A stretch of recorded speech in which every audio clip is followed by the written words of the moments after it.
بسم الله الرحمن الرحیم. قدرمندو کتونکو ستاسو کوربه صاحب نواز سالارزی یم. دا مهاله ستاسو اوسې ناست دی.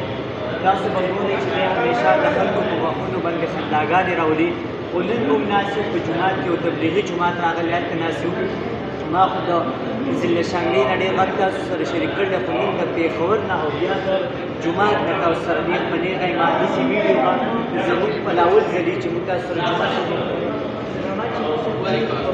د خلکو خنداګانې راویستې د دې جومات کې دغه خلکو سره ناست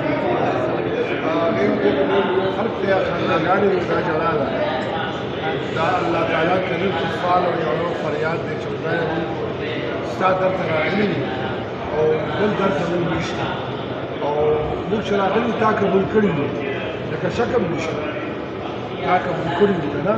نو الحمدلله ډېر ښه محسوس کېږي او الله تعالی زموږ سره راوړه څنګه خلک ناست دي ښایسته ښایسته. زه دا ګورم دوی څومره محنت وکړو د خپلو خلکو، ولې دې کې یو سردار یې کړي باقي په د هغې نو ماشاءالله ډېر خلک موږ سره دا کومه سیرت او صورت چې ناست دی ښایسته چې الله تعالی موږ ټول ښایسته پیدا کړي نو د ده څنګ کې ناست یم او انشاءالله زموږ ګناهونه الله تعالی معاف کړي دي. شک مه کوئ په رب العزت. هغه هم ویل جنازې له کله وکړو نو باید دعا وکړئ الله د هغه مغفرت کړی چې زموږ نه وکړي. ټول حیران شو د اوله مې تاسو په الله شکر کوئ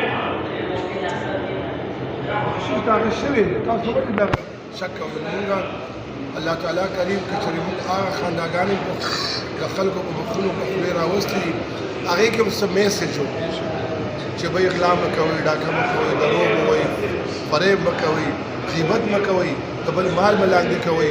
موږ په ګپ ګپ کې سړی ګرېوان نه نیولی دی، هغه هم پوه کړی دی. ولې ته اوس لکه غل ته غل نه شي ویلی.